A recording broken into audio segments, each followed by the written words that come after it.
Lukisan adalah salah satu bentuk seni yang boleh dijadikan sebagai terapi dan ada juga yang menjadikan ianya sebagai sumber pendapatan. Tahukah anda, anak yang suka menconteng dinding dan melukis sebenarnya adalah anak yang bijak dan cerdas. Menconteng dinding adalah salah satu cara untuk mereka mengekspresikan diri. Di Malaysia, terdapat pelbagai jenis seni jalanan atau lebih dikenali sebagai mural. Pada tanggal 10 Ogos 2020, bagi menghargai jasa Wiranegara dalam membantras pandemik COVID-19, mural gergasi 3 hero negara telah dilukis. Mural wajah Yang di-Pertuan Agong, Al-Sultan Abdullah Riayatuddin, Al-Mustafa Billah Shah dan Tan Sri Dr. Nur Hisham Abdullah merupakan hasil tangan anak muda kelahiran Terengganu. Selain itu, laman seni Seksyen 7 Shah Alam merupakan zon kreatif yang diwujudkan dengan menggunakan lukisan mural 3 dimensi. Penang Street Mural dan Street Art juga adalah salah satu daya tarikan pelancong. Terdapat juga karikatur yang diperbuat dari besi pada dinding bangunan yang sangat menarik di sekitar Georgetown. Di samping itu, tahukah anda pada tahun lepas, seorang artis terkenal, Francisco Copparole, telah menghasilkan lukisan doodle yang terbesar di dunia. Lukisan yang dihasilkan hanya mengambil masa selama 5 hari untuk disiapkan. Ternyata Hawa, conteng bukan sebarang conteng. Betul. Kerana daripada sebuah contengan menjadi sebuah lukisan dan menjadi sebuah karya yang cukup bernilai, Hawa. Betul. Kita bersama 3 orang tetamu yang cukup kreatif hari ini untuk berkongsikan pengalaman dan juga inspirasi mereka kepada kita semua. Antaranya ialah Nurul Afiqah Nur Ramli dari Johor. Ya. Kita juga bersama dengan Nasuha Ibrahim dari Cyberjaya dan dari Kuantan Pahang. Kita menjemput Muhammad Al-Hafiz Abdul Aziz. Apa khabar ketiga-tiganya? Baik. Okey. Alhamdulillah. Baik, ketiga-tiganya lebih mesra dengan panggilan Fika, Nas dan juga Al. Betul Okey. Baik, di hujung-hujung minggu ni tak ada melukis di mana-mana ke? Tak keluar ke apa ke? Mungkin kita boleh tanyakan kepada Nas. Oh, hari ini saya ada satu mural nak buat dekat Shah Alam. Yang di mana saya akan melukis pemandangan matahari terbenam. Oh, dekat mana tu? Dekat mana tu, Nas? Itu dekat Shah Alam punya office. I see. Okey. Di pejabat ya. Okey. Dan Fika pula, bila kita lihat di Instagram Fika kan, banyak melukis doodle-doodle tu. Minat dulu tu datang sejak bila tu? Saya minat untuk doodle sejak saya tingkatan 4. Tingkatan 4 lagi. Kenapa doodle ya? Sebab dulu saya mau tu portrait, tapi saya rasa skill saya makin lama makin portrait tu saya rasa susah, jadi saya try buat doodle dan saya rasa passion saya banyak ke doodle. Okey, Fika, saya ada satu soalan tahu. Sebenarnya saya memang daripada malam tadi saya dah nak tanya. Sebenarnya kan ramai yang bertanya perkataan doodle ni baru-baru ini juga baru dia sebenarnya popular kan. 2-3 tahun ni apakah kan. sebenarnya doodle ni nak berbanding macam Fika sendiri kata tadi, saya tak berminat portrait, saya minat doodle. Mungkin boleh diperjelaskan lebih lanjut. Doodle ni karakter kartun yang banyak, yang penuh satu kertas. Bagi saya, sebab saya suka lukis benda-benda nature dan yang kompleks, jadi saya suka outline yang tebal, lukis dalam satu kertas. Dia macam senang lah bagi saya. Kalau Fika lebih kepada doodle kan, beza dia dengan Al. Kalau Al ni lebih kepada mural, lebih kepada lukisan portrait kan. Al juga merupakan seorang guru kan. Tapi kan Al, adakah tema ataupun konsep lukisan Al ni lebih kepada mereka yang memberi inspirasi, pemimpin-pemimpin negara, atlet-atlet negara? Kita lihat Azizul Hasni Awang pun ada dilukis oleh Al. Kami sempat meninjau-ninjau Al punya Kita Instagram. stalk ni.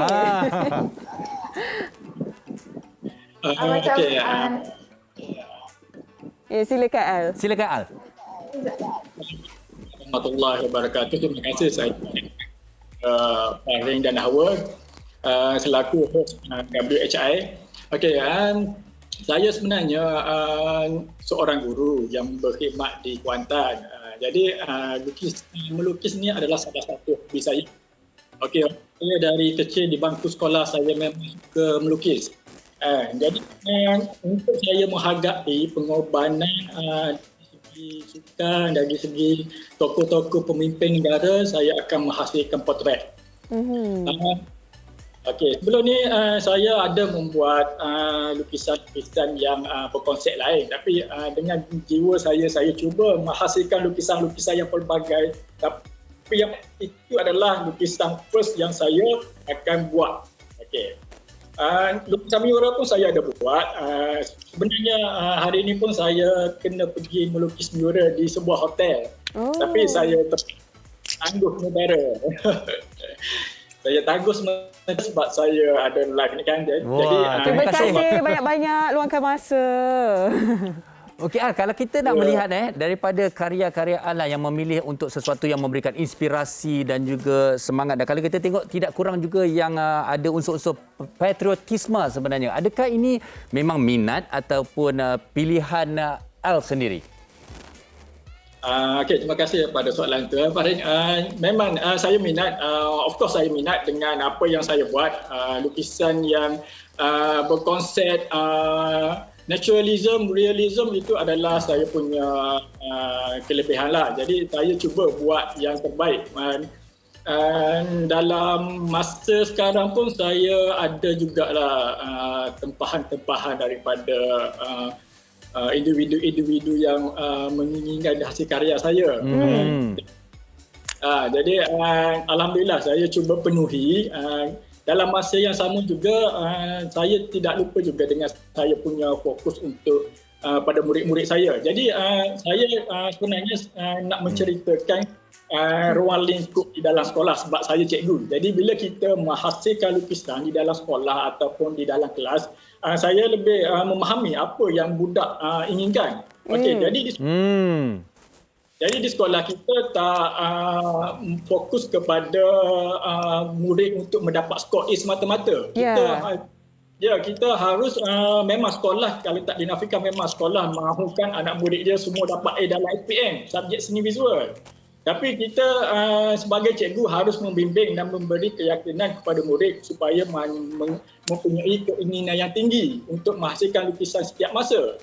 Jadi sifat keinginan ini merupakan kesan positif untuk murid mengeksploitasi dan mengaplikasi kebolehan dalam diri mereka. Untuk mereka luahkan apa yang untuk menzahirkan apa di dalam pemikiran mereka, kreativiti mereka ya. Okey Nas, kalau kita lihat Nas ni pelbagai lukisan yang dibuat juga, tetapi pengkhususannya apa yang paling Nas minat sekali? Bagi saya sendiri, saya suka melukis identiti Malaysia seperti wow, apa-apa yang melambangkan Malaysia itu yang saya selalu masukkan dalam saya punya karya. Seperti yang boleh tengok kat belakang saya sekarang ni, satu mural yang dia satu mural yang saya baru siapkan di LRT Subang Jaya. So dalam boleh tengok dekat yang apa yang saya lukis di belakang ni ada kesenian yang melambangkan Malaysia. So saya banyak membawa identiti Malaysia dalam karya saya. Okey, kalau kita lihat ada kepelbagaian di situ, Nas. Okey, mungkin Nas boleh tunjukkan satu persatu apa yang ada di belakang tu untuk diterjemahkan maksudnya. Okey.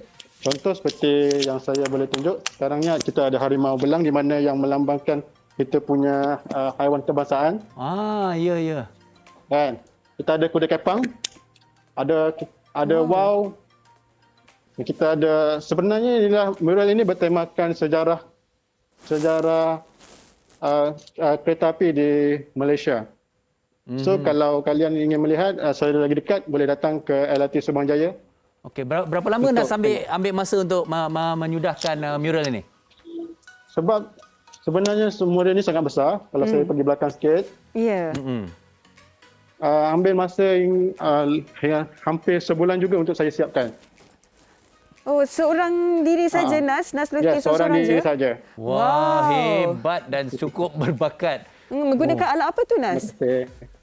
Apa? Alat yang digunakan tu? Bahan alat yang saya Alat yang saya guna antaranya cat dinding dan kapur dengan spray yang berwarna hitam putih dan beberapa warna yang saya masukkan berdasarkan permintaan klien. Baik. Okey, baik. Sebelum kita bertanyakan lebih lanjut kepada Fika dan juga tetamu-tetamu lain, Nas dan juga Al, wartawan kita Syifa sempat bersama dengan seorang pelukis mural ini. Jom kita saksikan pengalaman dan perkongsiannya.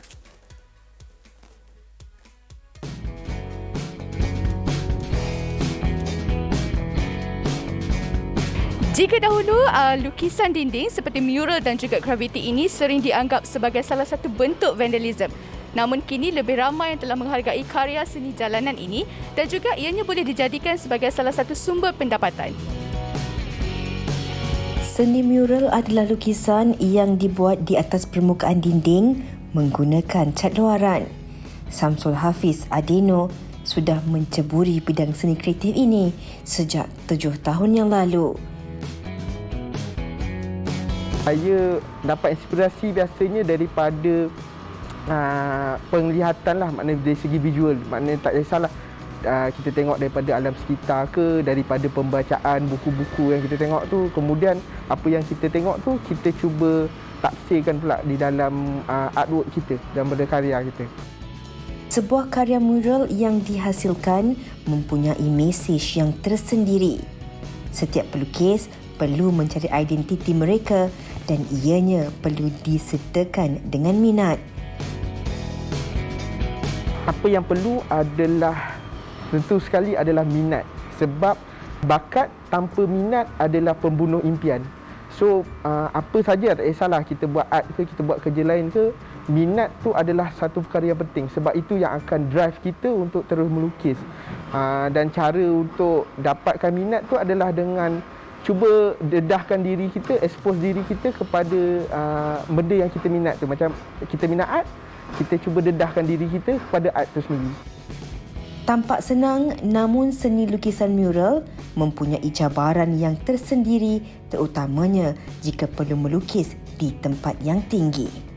Teknik marking selalunya digunakan pelukis bagi menzahirkan lukisan digital ke atas dinding sesebuah bangunan. Untuk permulaan, masa saya mula-mula belajar buat mural ni, memang agak berpeluh jugalah kalau tengah nak fikir macam mana nak pindahkan daripada bentuk kecil tu ke dinding yang lebih besar. Tapi itulah orang kata pembelajaran ya. Kita start belajar, mula-mula kita buat tu dan kita belajar, semakin lama makin belajar, dan lama benda yang susah tu dia akan jadi lebih senang. Tidak mudah untuk menghasilkan sebuah mural bagi membuka mata orang ramai menyaksikan keunikan seni lukisan dinding. Saya minat untuk petik kembali adalah bakat tanpa minat adalah pembunuh impian. Sebab itulah kepada para ibu bapa ataupun kepada siapa saja yang mempunyai bakat untuk melukis dan sebagainya, silalah gilaplah bakat itu kerana ia memberikan sesuatu yang mungkin hasil yang sangat besar pada suatu hari nanti. Terima kasih kepada wartawan kami tadi Syifa kerana menyediakan satu laporan yang cukup menarik buat kami. Mana tahu kan kalau dipupuk dari kecil lagi, besar nanti boleh jadi hebat macam tetamu kita ni juga kan. Baik, kita nak teruskan dengan Fika. Fika, saya pasti setiap pelukis ada mesej-mesej yang nak disampaikan melalui lukisan-lukisan mereka. Kalau Fika sendiri melalui lukisan doodle, ada sertai apa-apa kempen kesedaran ke untuk berkongsi dengan mereka yang meminati lukisan doodle ini? Masa saya suka lukis doodle ikut sesuatu tema. Macam kalau Palestin, beberapa bulan lepas ada untuk support Palestin, saya buat doodle untuk tema apa yang ada waktu tu dan apa yang perlu kita letak melalui segi pandangan kita, tengok berita, televisyen. Antara temanya Fika? Saya nak doodle. Antara tema? Temanya seni kartun dengan apa yang saya lihat daripada pandangan saya lah. Itu sebenarnya konsep dia. Tapi kalau kita perhatikan kan Fika, setiap daripada hasil karya Fika ni warnanya hitam putih saja. Adakah ini merupakan konsep ataupun bagaimana sebenarnya? Konsep saya, identiti saya. Memang tak ada rasa nak buat warna-warni sekali-sekala. tengah praktis. Tapi kenapa hitam putih? Adakah sebab nak bagi orang tengok fokus kepada lukisan itu saja, bukan terhadap warnanya kan? Lebih kurang. Okey. Baik. Terima kasih Fika. Kita nak tanyakan juga pada Al lah. Al ni antara yang menarik perhatian juga, beliau juga adalah seorang pendidik. Jadi kan daripada seni ilham kreativiti ataupun seni contengan ini ataupun lukisan lah kita boleh katakan, apakah sebenarnya hikmah ataupun apa yang boleh diberikan kepada anak-anak ini dalam menggilap potensi dan bakat mereka daripada pemerhatian seorang guru? Terima kasih Farin. Bagi pandangan saya lah, saya juga sebagai ibu bapa. Jadi kita sebenarnya sebagai ibu bapa mesti kita tahu anak kita ini mempunyai imajinasi yang tinggi. Dia orang masa zaman kanak-kanak ini sangat kreatif. Dia orang berfikir secara kreatif. Kita sebenarnya sebagai ibu bapa ataupun saya sebagai cikgu, kita boleh pupuk dari kecil lagi.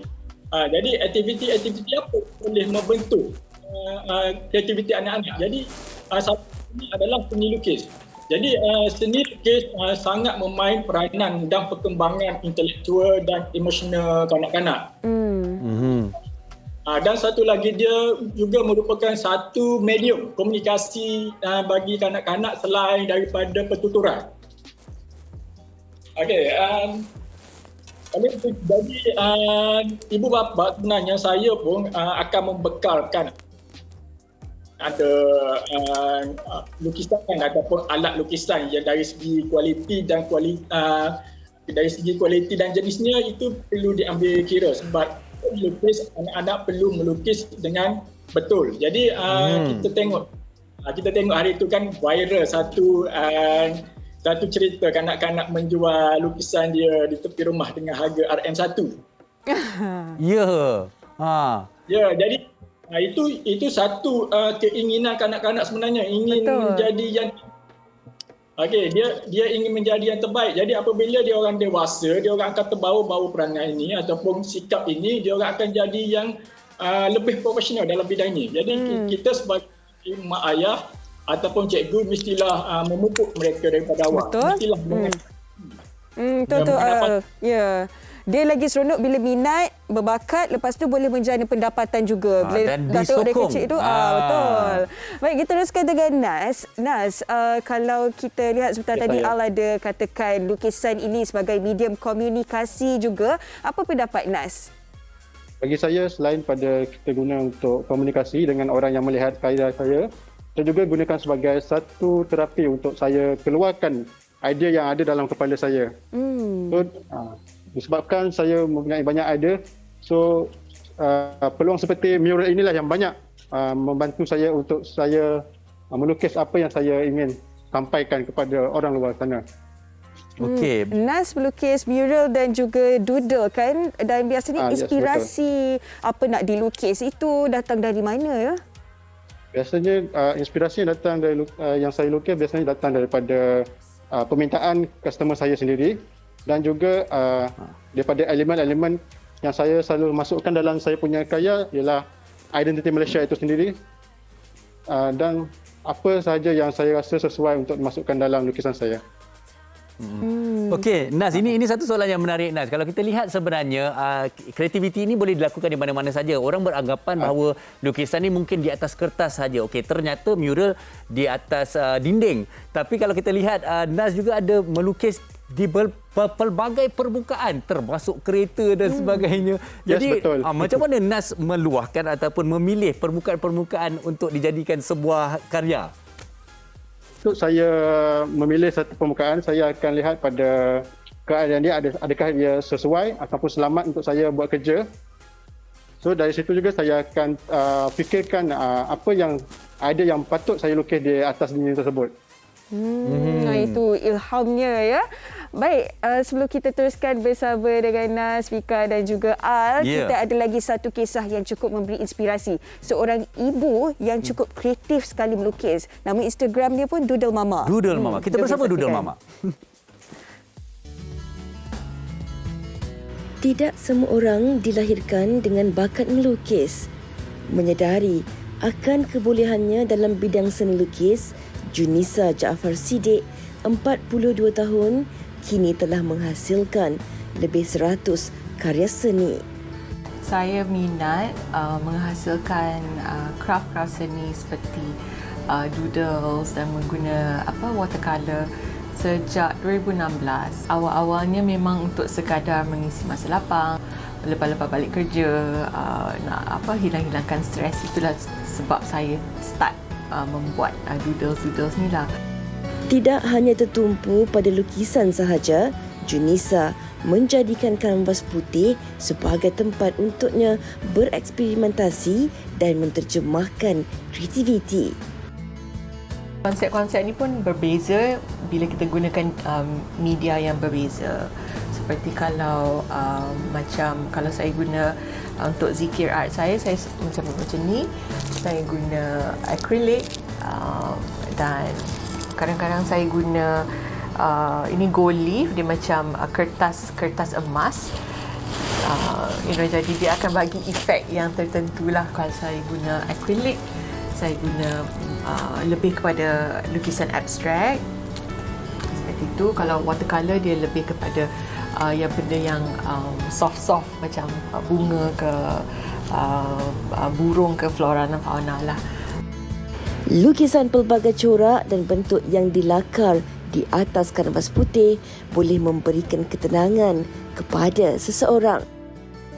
Kalau dibuat anda rasa happy, tenang, itu adalah satu terapi. Dan menghasilkan lukisan, menghasilkan craft seni ini memang satu yang membuat saya happy, membuat saya tenang. Lukisan-lukisan ini memerlukan kombinasi warna yang sesuai untuk menjadikan ia kelihatan cantik. Setiap hasil karya yang dibuat pastinya mempunyai motif tersendiri. Begitulah betapa kreatifnya, bukan sahaja nak katakan tentang seorang ibu, tetapi bagaimana kita juga terus menerapkan bakat minat ini kepada anak-anak. Saya teringat satu upload daripada sahabat selebriti saya, Syira Hijau. Dia tak tersangka anak beliau boleh melukis salah satu watak Squid Game di atas permaidani. Guna tangan je. Memang berbakat tu. Betul. Okey, baik, dan kita ingin kembali bersama dengan Afiqah lah. Kita nak tanya juga tentang Afiqah lah. Afiqah antara yang paling muda di antara kesemua panel-panel kita ni kan. Afiqah sendiri kan sebenarnya dari peringkat awal, bagaimana Afiqah dapat tahu yang saya sebenarnya berbakat? Macam mana boleh mengesan dan terus menggilap tu? Saya suka tengok cara orang lukis, saya suka tengok YouTube cara orang melukis, cara orang mewarna. Saya cuba waktu tu saya kata 4, saya cuba masuk pertandingan melukis portrait dengan melukis dekat satu shopping mall. Lepas tu saya kalah. Dari situ saya cuba untuk perbaiki untuk lukisan saya. Makin lama saya rasa saya punya bakat tu daripada situ.